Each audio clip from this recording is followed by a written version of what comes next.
কারমিতি by ছিলেন পণ্ডিত পরশুরামের কন্যা এবং পণ্ডিত পরশুরাম ছিলেন জয়পুরের অন্তর্গত খন্ডেলাই শাখবাজ সর্দারের রাজপুরোহিত। কন্যা কারমিতি মন ছোটবেলা থেকেই ভগবানের প্রতি নিবিষ্ট ছিল। সেই বালিকা সর্বদা শ্রীকৃষ্ণের ধ্যান ও নাম জপ করত। বালিকা যখন বড় হলো যথারীতি তারও বিবাহ ঠিক হলো, কিন্তু সেই বিবাহ সম্বন্ধে কারমিতির সম্মতি ছিল না, কারণ তার মন তো মদন মনোহর কবেই চুরি করে নিয়েছেন। কারমিতি বাই জানতেন তার পতি ভোগী ও বিলাসী, এই কারণে তার ভক্তির পথে অন্তরায় হতে পারে ভেবে সে বৃন্দাবনের পথে পা বাড়ায়। রাতের অন্ধকারে যখন সকলে ঘুমিয়ে পড়েছিল, কারমিতি বাই তখন বৃন্দাবনের পথে ভগবান শ্রীকৃষ্ণের টানে অবিরাল অশ্রুধারায় বিগলিত হয়ে ছুটে চলেছেন।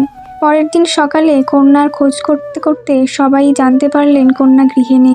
সেই কথা জেনে পণ্ডিত পরশুরামজি রাজার কাছে জানালেন এবং রাজাও খোঁজ করবার জন্য সৈন্য পাঠালেন। এদিকে কারমিতি বাই চারপাশে কোথাও লুকানোর মতো গাছ বা জায়গা দেখতে পাচ্ছিল না, কিন্তু ঘোড়ার খুঁড়ির আওয়াজ শুনে বুঝতে পারছিল এই সৈন্যদল তাকেই খুঁজতে আসছে। সামনে একটি মৃত উট পড়েছিল এবং শিয়ালে তার পেটের অংশ খেয়ে নিয়েছিল। কারমিতির চোখে সেই উটের পেটটাই লুকানোর জায়গা বলে মনে হলো। তখন সে সংসারের ভয়ঙ্কর দুঃখ থেকে পালাচ্ছিল। উটের শরীরের থেকে বের হওয়া দুর্গন্ধও তার কাছে তুচ্ছ হয়ে গেল।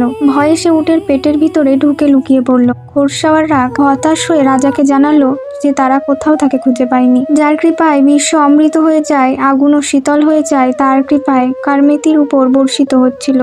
উটের শরীরের ভিতর সে 3 দিন ক্ষুধা, তৃষ্ণা ও দুর্গন্ধ উপেক্ষা করে ছিলেন। চতুর্থ দিনে সে সেখান থেকে বেরিয়ে এলো। সে জানতো সকলকে যিনি পথ দেখান সেই পথপ্রদর্শক তার গন্তব্যস্থানে পৌঁছে দেবে। এদিকে যখন পণ্ডিত পরশুরাম তার কন্যার কোনো খোঁজ পেলেন না, তখন তিনি বৃন্দাবনে এলেন, কিন্তু সেখানে কারমিতিকে চিনবে এমন কেউ ছিল না। একদিন তিনি একটি গাছের উপরে উঠে চারিদিকে তাকাচ্ছিলেন, তখন দূরে একটি বৈরাগিনীকে দেখতে পেলেন। কাছে গিয়ে দেখলেন সেই কন্যাই তার মেয়ে। মেয়ের এই অবস্থা দেখে প্রথমে পিতা দুঃখ পেলেন, কিন্তু তার ভক্তি দেখে নিজেকে ধন্য মনে করলেন। অনেকক্ষণ বসে থাকার পরও যখন তার ধ্যান ভঙ্গ হলো না, তখন তিনি কারমিতিকে নাড়িয়ে জাগালেন এবং বাড়ি ফিরে যাওয়ার জন্য অনুরোধ জানালেন। কিন্তু কন্যার কথায় পিতা তো অবাক।